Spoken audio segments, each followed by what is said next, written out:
George Clooney and Brad Pitt's new movie Wolves is on Apple TV Plus September 27th. That's where I want you to be now.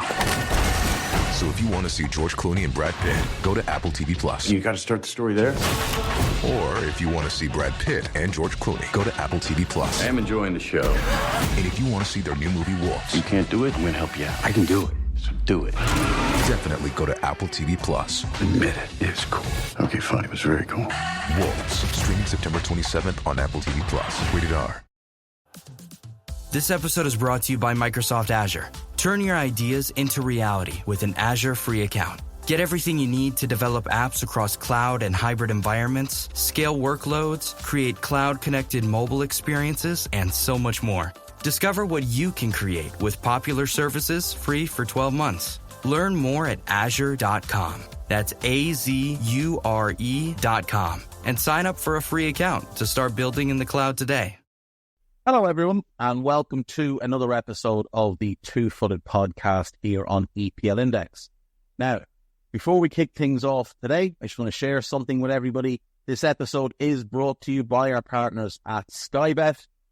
We've teamed up with Sky Bet because they truly understand what it means to be a fan.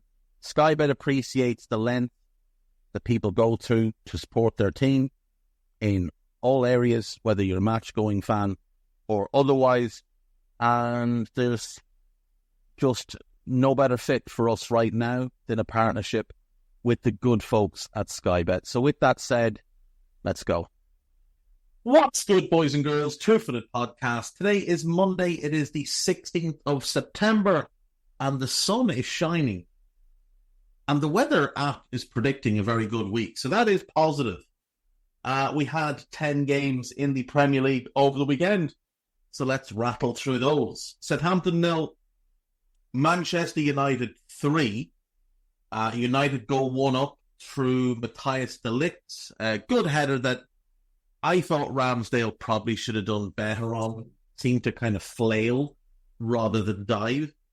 Marcus Rashford made it 2-6 minutes later. Really nice finish. Used the defenders to disguise it and bend it round into the far corner of the post. Jack Stevens, who I don't know why he plays for a Premier League club at this point, he was sent off on 79 for a fairly horrific tackle on Garnacho, and Garnacho himself would make it 3 on 96 minutes. For much of the game, Southampton did dominate the ball. Once United got ahead, it seemed like Southampton's heads just dropped, and it seemed like they sort of gave up, which was a bit concerning. I did think the only real positive that Southampton could take from the game was the young right winger Tyler Dibley, who really does look a player. He really does look like he's got something special about himself. He's been very highly rated for quite a while now, and he's bounced around academies. He was with Southampton as a young child, went to Exeter. I assume his family, I think he's from Exeter, so I think his family brought him back to Exeter for a year. Then he was with Southampton for a long time, and then he moved to Chelsea in 2022, and then for some reason went straight back to Southampton after only a couple of months at Chelsea, but he has now broken through into the first team. I think that was his first Premier League start. I think he'd come on against against Newcastle and in their other games. But this is his first start, and I thought he was absolutely the best thing about their team. I thought he just looked a class above. I think he's going to be a real player. It's a dreadful start for Southampton, obviously. 4 defeats from 4. And I think the most likely first manager sacked is going to be Russell Martin, unfortunately for him. They don't look like they have any kind of coherent game plan. Like, they're not maximizing the talent that is in the squad. You've got a very mediocre centre-back pairing. They should have gone, let's be clear, they should have gone ahead in this game Dibbling wins a penalty and Cameron Archer steps up, and it's just a horrible penalty. But it was the penalty of a player in a team that didn't believe in themselves. And like you're chasing the game. Adam Armstrong's on the bench. You're not bringing him on. I'm not really sure what the plan of action was here. Like, I'm not sure why Ryan Fraser's playing in the Premier League. I'm not sure what you think Adam Lallana off the bench is going to offer you. We'll talk a bit more about Southampton later in the week, but this was atrocious, and they look like a team that is already going down. Liverpool 0, Nottingham Forest 1. Liverpool were absolutely dreadful. Forest were excellent. Came with a really straightforward game plan to get men behind the ball, to work really hard, to block passing lanes, to condense the middle of the pitch. And Liverpool just had no answer, really. Liverpool just couldn't create anything. The best chance they had was one that Luis Diaz conjured out of nothing, because Ryan Yates made a mistake. Yates himself may be a little bit fortunate to stay on the pitch. He probably should have been booked a couple of times in the first half. The referee seemed quite happy to allow an unusual level of physicality, which I'm not necessarily against, but it's just, we always ask for consistency. And there was no consistency here. Callum Hudson-Odoi gets the only goal of the game. It's great work from Elanga, who'd come off the bench, plays across to a ball that goes behind Bradley, who gets himself turned and just doesn't recover properly. Hudson-Odoi picks it up, drives in past him, and uses Kanate brilliantly to disguise the shot and puts it in the far corner. Similar enough finish to Rashford's, actually, but I think a better goal. Both of them coming off the bench made a massive difference for Forest, whereas Liverpool brought 5 subs on and none of them did anything of note. So this is the first defeat for Liverpool. They are still in 4th, but given they've had a fairly easy start, I think they'll be a little bit disappointed. For Forest, though, it will be a great start. They're now 7th in the league. They have 8 points. And I think it's fair to say they look like a team that's going to be very comfortably staying in the division this season. Manchester City 2, Brentford 1. City go 1-0 down. Johan Vissa. It's just kind of Route 1 stuff from Brentford. The ball ends up in the City box, doesn't get cleared, gets hooked back across, and Vissa heads home. It's a really good start for them. But on 19 minutes, who else but Erling Haaland makes it 1-1. And on 32 minutes, City play a bit of anything you can do, we can do better. It's Route 1 from Ederson. Haaland uses his pace to make his run and get behind. And while the ball is still in the air, stops and just blocks off Pinnock and kills his momentum and then just runs away. It's brilliant. It's brilliant centre-forward play from Erling Haaland. And the finish was outstanding as well. City, 4 wins from 4. I mean, they don't even look like they're trying particularly hard at the moment. Rodri is yet to start a game, and yet it's all too easy for them. Brentford, I think they'll be happy enough with their start. 2 wins, 2 defeats. They lost to Liverpool, they lost to City. They won the other 2. I think they'd be happy enough with that. Fulham 1, West Ham 1. West Ham, I thought were lucky in this game. So I thought Fulham should have had a penalty. I thought Kilman brought down Adama Traore. Then Adama missed a really good headed chance. Raul Jimenez opened the scoring on 24 minutes. It's a nice bit of work from Emile Smith-Rowe. Chased what I thought was a bit of a lost cause, kept it in play, fed Jimenez, and he finished well. Danny Ings off the bench with a 95th minute last gasp rescue goal for West Ham to give them a share of the spoils. West Ham are on 4 points now. They sit 14. Not the best start, but they have a difficult start. Fulham on 12 points. On 5 points in 12th. I think they'll be happy enough, to be fair, with how things are going. Considering who they've played and where they've been playing, I think they'll be happy. Moving on then. Crystal Palace 2, Leicester 2. Palace's poor start continues. They did dominate this game, but they went 1-0 down through Jamie Vardy. just a bit of a mix-up in midfield. And Dini does really well. Ball gets played through to Vardy. And it's just Jamie Vardy rounds the goalkeeper and finishes. Mavididi would make it 2 on 46. There's some confusion in the Palace box. And Ndidi appeared, I think it was Ndidi, wasn't it? Appeared out of nowhere. And had an absolutely brilliant assist. Like, the ball is looped to him. It looks like he's just going to hit it as hard as he can and hope for the best, but he actually cushions the ball back to Mavididi, who finishes really well. It all started from a really poor clearance from Tyreek Mitchell, which was problematic. I must say I didn't like that Nathaniel Klein started in the back three. I thought he was very, very poor. I'm not sure why Chris Richards didn't start. Maybe it's because they wanted to have a centre-back on the bench, but you've got to get Nathaniel Klein out of your team. It was really good to see Wharton and Doucouré starting together, and as the game went on, I thought that partnership started to pick up and they started to find some understanding between them. Jean-Philippe Mateta makes it 2-1 on 47 minutes. It's a good cut across by Tyreek Mitchell. Mateta finishes well. And then on 92 minutes, it's just horror show defending from Conor Cody. Chops down Ismail Assar in the penalty area, gives away a penalty. Mateta steps up and scores. Palace will not be happy with their start, obviously, but I back them to improve. I would back them to improve considerably.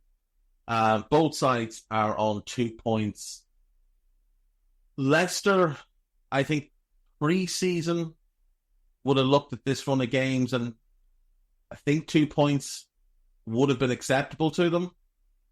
Not sure they thought they would have got them where they got them, but Palace will be definitely disappointed with how things are going so far. But they still have a lot of players to bring in and implement into this team, so I'm confident that Palace will start to turn things around in the coming weeks. Next game, Brighton 0, Ipswich 0. This was all Brighton, like almost entirely one-way traffic. Muric had an outstanding game in goal for Ipswich, made some great saves. Brighton missed some good chances. The only real chances Ipswich had were counter-attacks and like single-player counter-attacks. Delap picks the ball up in his own half, carries it 60 yards or 70 yards and hits the post. Hutchinson picks it up in his own half, carries it 45 yards, and then it's a bit of a daisy cutter. That was an easy save for Bruggen.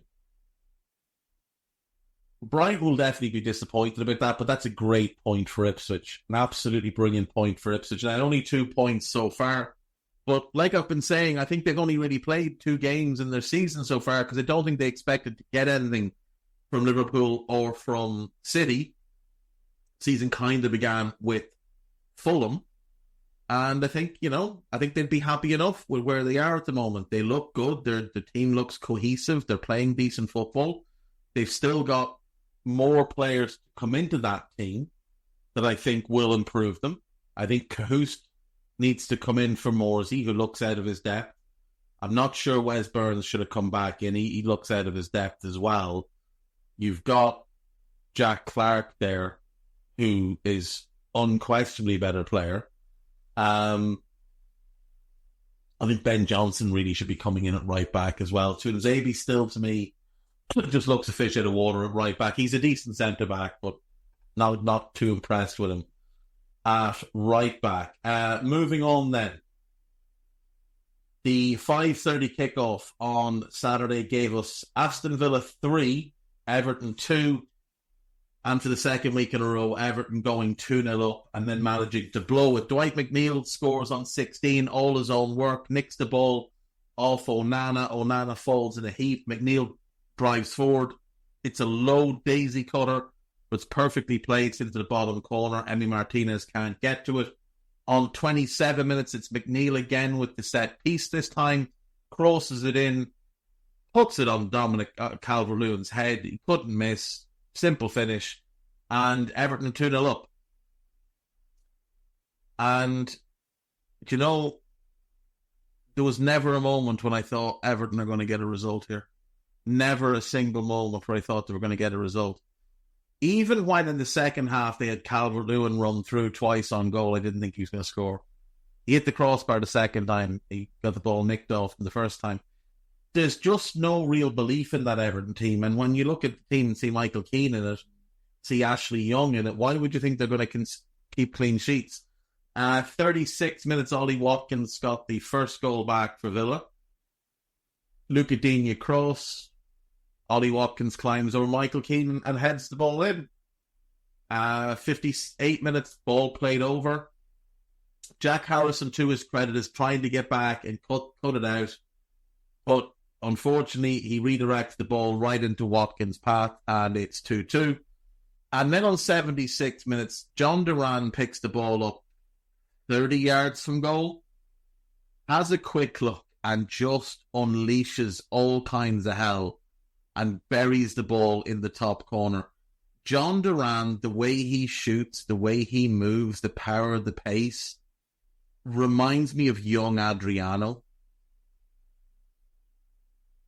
He really does it. He's not quite as talented, but the pace, the power, and the way he strikes the ball, like he kicks the ball as if he's angry with it. Not angry with anything else, angry with the ball. He's trying to take the leather clean off the ball. Absolutely outrageous goal. And it was after that Calvert-Lewin hit the crossbar, but I never had any confidence he was going to score. So Villa, 5th in the league, 3 wins and a draw. Any thoughts that there might be some sort of hangover from last season haven't come to the surface as yet. Certainly might change when the Champions League begins, but Villa look really good and Everton look an absolute abomination. They've conceded 13 goals, the worst in the division by 2 from Wolves, who conceded 6 in one game. They've gone 2-0 up in the last 2 games and lost both. Now, look, they lost to a much better team in this game, but still, they just look atrocious.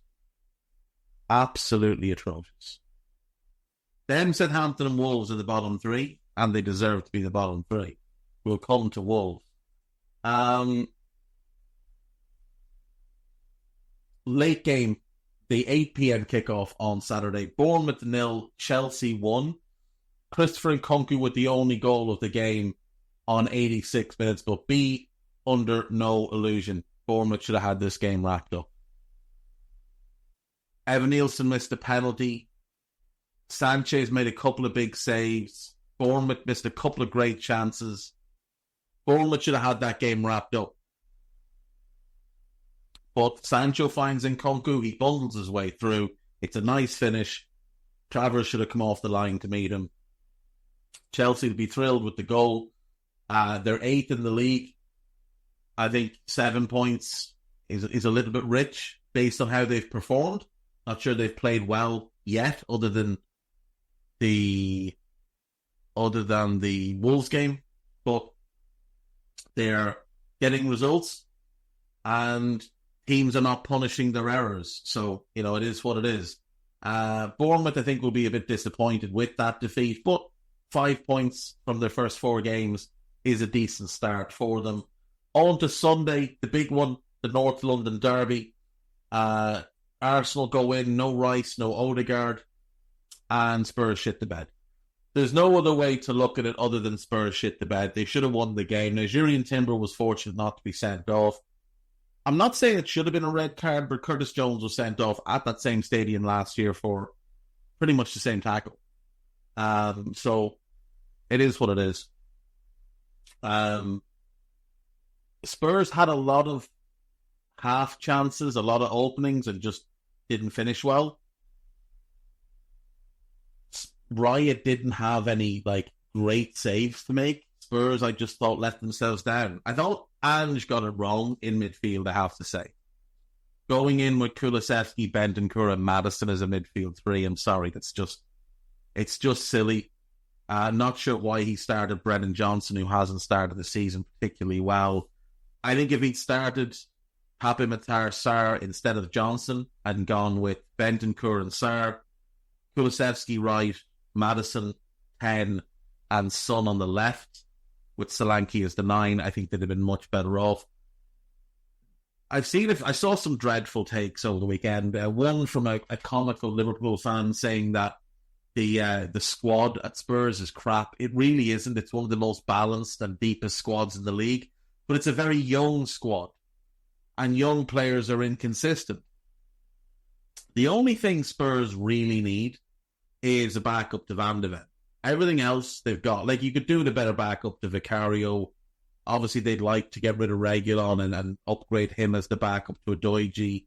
But, you go position by position, and Spurs have a really good squad. You go player by player, and you look at the recruitment since Ange took over, and they've recruited really well, but they've recruited really young.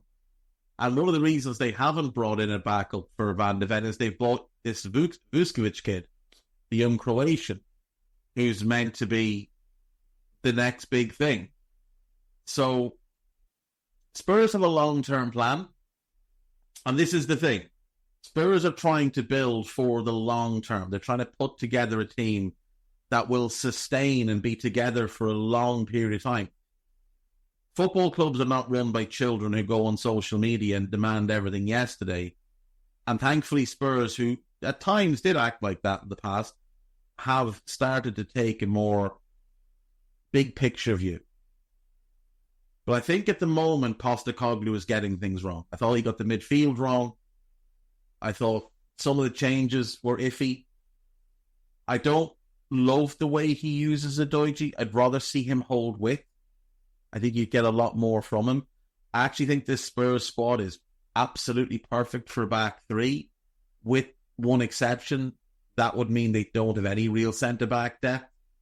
But if you were to line up Vicario in goal, Dragozan, Romero, and Van de Ven as a back three, Oro on the right wing, Adoiji on the left wing, Basuma and Sarr as a double pivot, or Basuma and Bentancur, or Sarr and Bentancur, and then Maddison, Solanke, Son as a front three, that's really strong.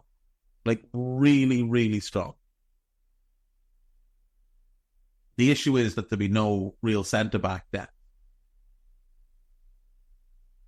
Ben Davies is there. Ashley Phillips is not quite ready as yet. I think he's gone on loan. Vuskovic hasn't come over yet. So you don't really have any centre-back depth. But I do think a back three would suit their best players more.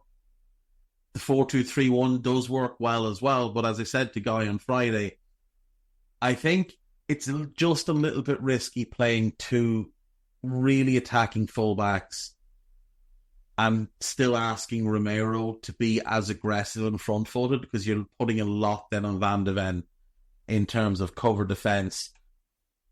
Spurs had their gripe with the Arsenal goal, which comes from Gabriel on 64 minutes. Of course, Arsenal scoring from a set piece because they're outstandingly good on set pieces. They're not great in terms of their build-up play.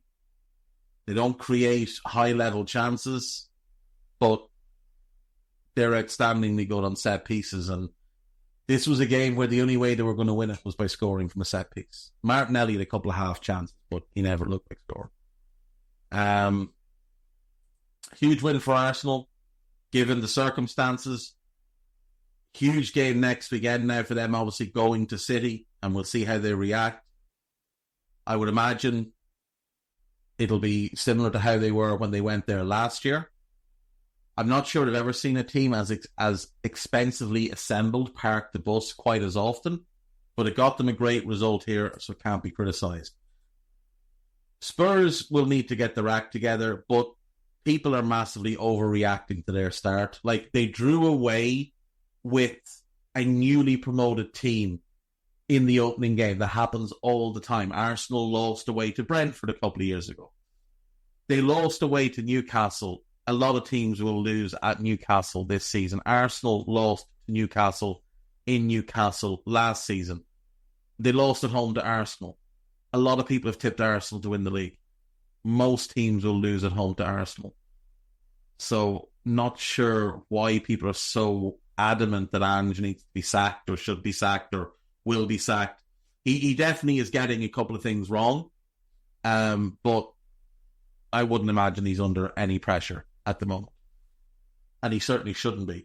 Final game then, Wolves 1, Newcastle United 2. Wolves go 1-up through Lamina. It's a nice counter-attack. Strand Larson puts the ball back across.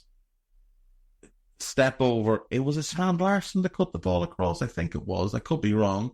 I think it was Strand Larson cut the ball across. Joe Gomez steps over it. It's a really nice finish for Lamina. Newcastle looked hopeless in the first half. Second half, Fabian Schär equalises on 75 from 22, 23 yards out. It's probably a fairly harmless shot, but it takes deflection off Craig Dawson and ends up giving Sam Johnson no real chance. He had no chance at all with Harvey Barnes' winner. Picks the ball up off the left, drives in field, just keeps going.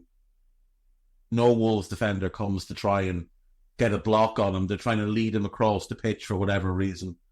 And he just buries in the top corner. It's a great goal. Wolves look awful. Awful. 1 point so far. I don't have much faith in Wolves this year. They sold two of their best players in the summer, didn't replace either of them. Not sufficiently. There's some nice things about them. The midfield is decent. You know, Andre made his first start. Look fine. Pinged the ball about nicely, but the rest of it is a train wreck at the moment. And for the Town, a great start. 10 points. They'll be thrilled. They haven't played well yet. They really haven't. They should have lost to Southampton. They should have lost to Spurs. They should have lost to Brentford. They should have lost this one. Newcastle should not have a point yet. And yet here they are with 10 of them. That's a really good sign for Newcastle. And Anthony Gordon is yet to play well. So, you know, they're getting more out of Barnes. And the one knock in the weekend's game is the injury, by the looks of things, to Alexander Isak. Now, that could have a devastating effect on them. We'll see what comes of it, but I'm guessing he wasn't taken off because he was playing poorly. Now, maybe he was. Like, the manager made 3 changes at halftime. Maybe that's what it was, but it felt to me like the Isak one might have been a knock or an injury. Not anything major, I don't think, but just maybe something to keep an eye on. Right, folks, back after the break. Right, welcome back. So, in terms of winners and losers then from the weekend, first winner I think you've got to look at is Aston Villa. Anytime you're 2-0 down and come back and win, that's massive. It will feel like more than just a normal 3 points for them, so you've got to have them as a winner. I think you've got to have Arsenal. Anytime you beat your local rivals in a big derby game, I think that's absolutely massive for them, especially early in the season, especially missing some key players. I think that's huge for Arsenal. And then I think Nottingham Forest, you know, to go to Anfield where nobody gives you much of a chance and come away with 3 points. Tremendous. And to be fair, the big losers of the weekend have got to be Liverpool, because they've missed the opportunity to keep pace with City. Everton, because they were 2-0 up. Now, I don't think Spurs are the third loser here. People might disagree. I don't think they are. I think the third big loser here has got to be Wolves, because you're ahead at home against a Newcastle team that just looked out of sorts in the first half, and you blew it. And it was a real opportunity for you to get 3 points. And you had the opportunities. Now, Nick Pope, to be fair, made an unbelievably good save very close to the end to keep Newcastle ahead. but I think Wolves must go down as the third loser for the weekend. Right, let's take a quick jaunt then and have a look at what took place in the Championship at the weekend. We did get our first sacking. First or second? I think first. No, second sacking. Second sacking of the season, isn't it? Because didn't Preston sack their manager? Managerial changes, yes. Preston sacked Ryan Lowe on August 12th.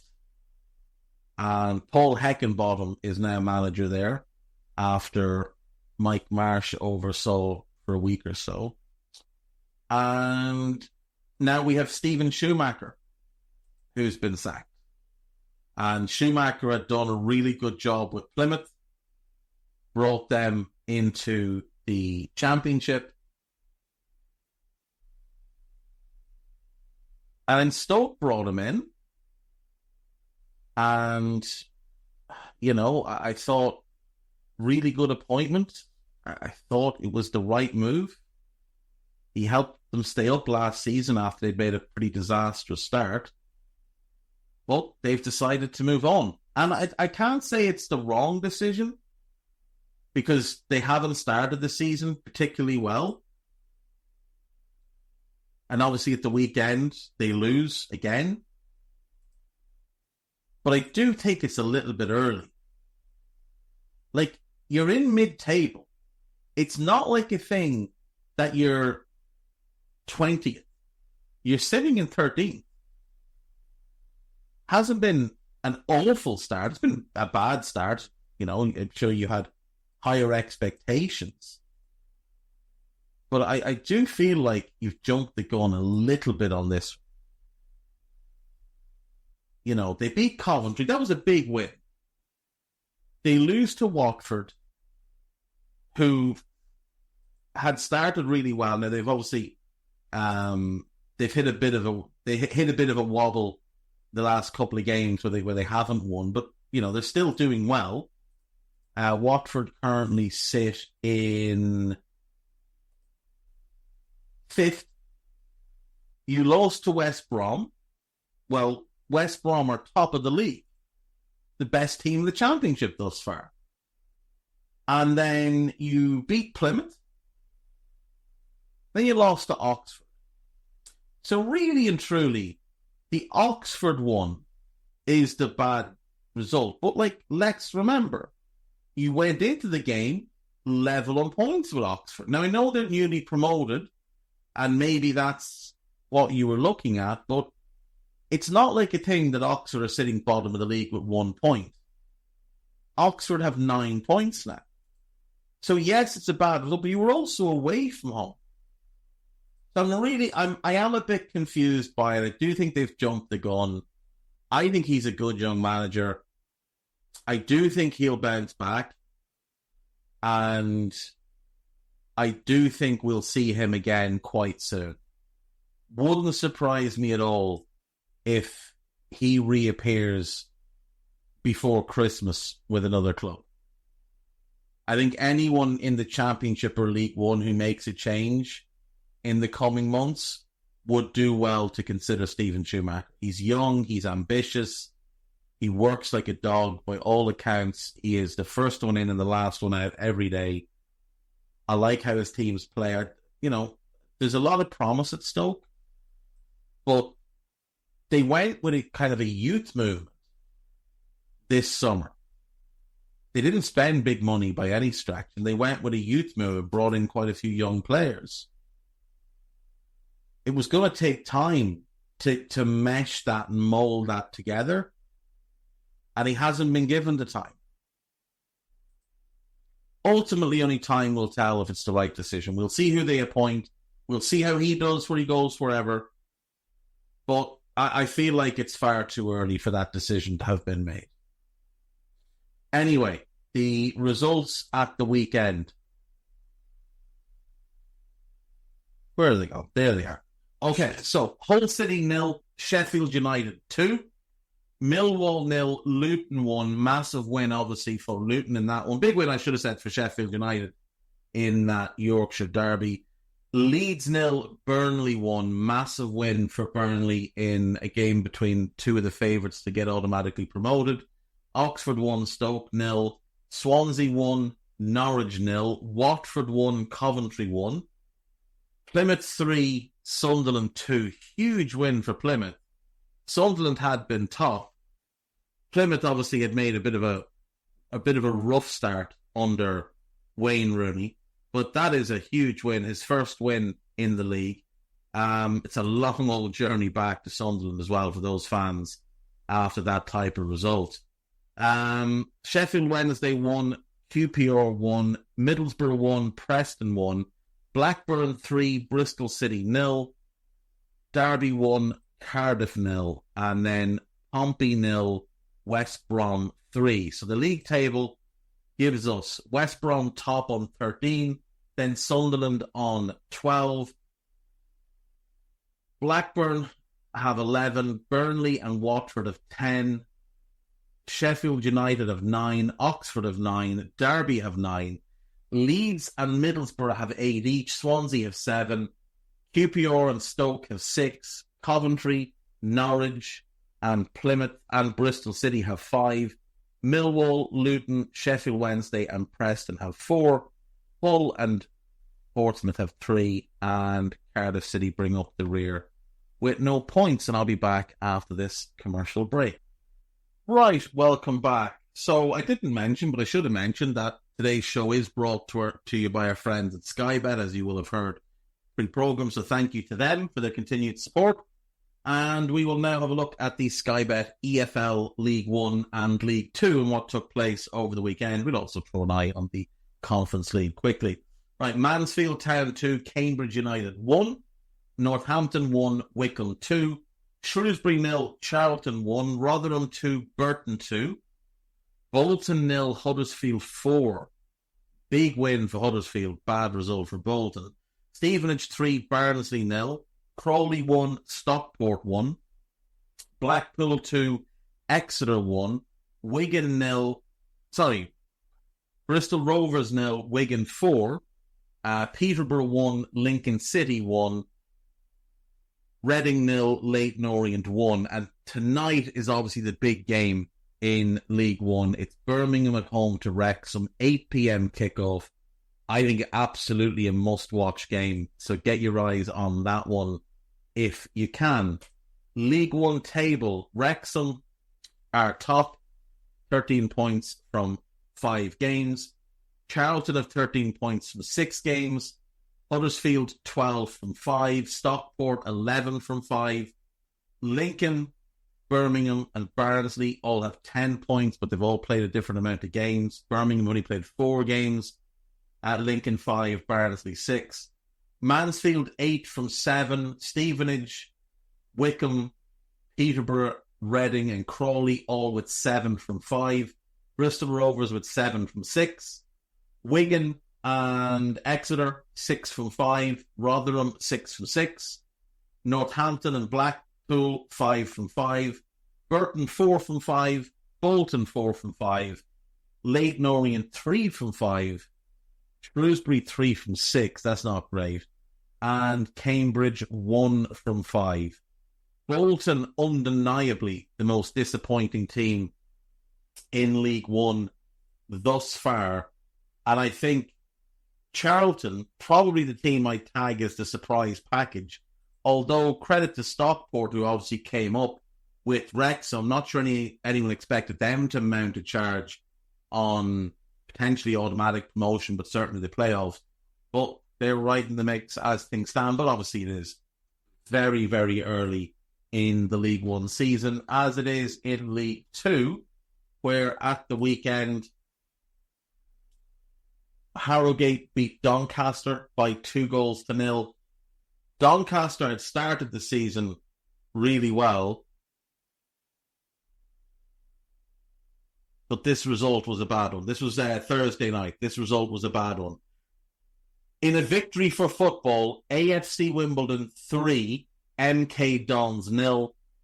Miles Hippolyte and 2 from Callum Maycock, giving the real Wimbledon a stunning victory over the fake Wimbledon. Like a pantomime villain, MK Dons. Where have I? Oh, yeah. Swindon 4, Newport County 0. They'll be celebrating in the Sterrett household. Salford 2, Cheltenham 1. Nothing that brings Gary Neville joy is good for me. Bromley 2, Notts County 4. Gillingham 3, Tranmere 0. Walsall 2, Bradford City 1. Grimsby 1, Barrow 2. Accrington Stanley 0, Crewe Alexandra 1. Morecambe 1, Colchester 1. That's big for Morecambe to just get a point. Added to the fact that they scored 2 late goals to come back and salvage a draw while down to 10 men. That's big for them. We'll see if it leads to a little bit of a run over the next couple of weeks for them. Yeah, here we go. Carlisle 2, Fleetwood 3, and Port Vale 1, Chesterfield 0. So, in the League 2 table, we have Notts County top with 14 points. Gillingham have 13, Barrow have 13, Walsall have 12. All of those teams have played 6 games. AFC Wimbledon also have 12, but they've only played 5. So a win in their game in hand would see them go top. Doncaster have 12 from 6. Bradford have 10. Port Vale have 10. Crewe have 10. Again, all 6. All 6 bar a couple of teams. Newport have 9. Chesterfield have 8. Fleetwood 8 from 5. Salford 8 from 5. And Tranmere 8 from 5. Bromley and Harrogate 7 from 6. Colchester, Swindon, Cheltenham, MK Dons, and Grimsby all 6 from 6. Carlisle 3 from 6. Leaqgue 2 from 6. And Morecambe 1 from 6. So they do get their first point, but they are at the bottom of the league. I just love the fact that AFC Wimbledon are doing well and MK Dons are not doing well. That makes me quite happy. Nothing against MK Dons fans. I would have no issue with the team if it was just called Milton Keynes Rovers, but the fact that that club was plucked and ruined what was going on for lifelong Wimbledon fans who'd been there from when they were a Sunday league team and a non-league team and then a lower league team all the way up just didn't sit right with me and never will. Right.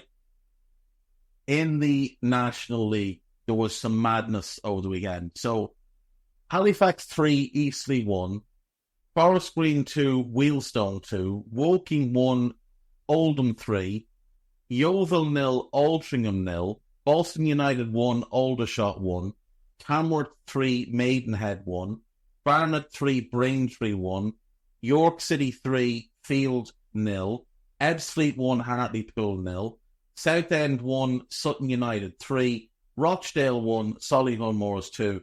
And then in the game that can only be described as madness, the team who were top of the league was Gateshead. Now, they were top on goal difference, I think, from York.